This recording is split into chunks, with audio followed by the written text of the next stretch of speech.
Bonjour à tous, au menu ce lundi, Sébastien Vettel, sacré champion du monde à Interlagos, les assurances et la parité femmes-hommes dans Auto Plus, moins de CO2 chez Peugeot et Ferrari célèbre 20 ans de présence en Chine.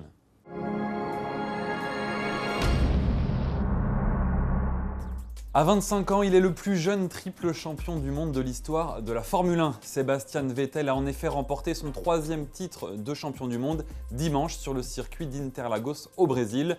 Le pilote allemand termine à la 6e place, suffisant pour conserver 3 petits points d'avance sur Fernando Alonso au classement général.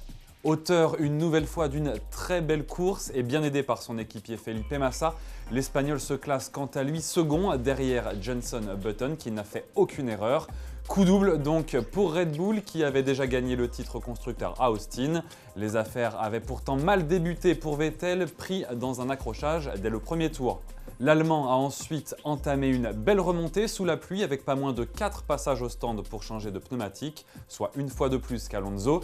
Une course qui marquait également le départ d'Hamilton de chez McLaren. Percuté par Hülkenberg sur Force India, l'Anglais est contraint à l'abandon alors qu'il était en tête.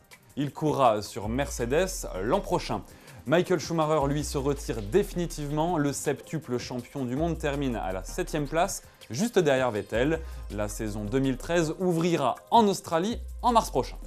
Cette semaine, vous retrouvez le nouveau numéro d'Auto Plus. Nos journalistes ont notamment enquêté sur les assurances et la parité femmes-hommes pour savoir si à partir du 21 décembre, les femmes vont vraiment voir leur prime d'assurance s'envoler.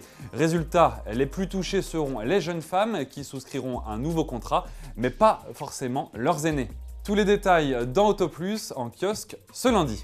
Peugeot diminue légèrement ses émissions de CO2 sur le moteur diesel 1,6 L HDI et sa variante 1,6 L iHDI équipée du Stop and Start.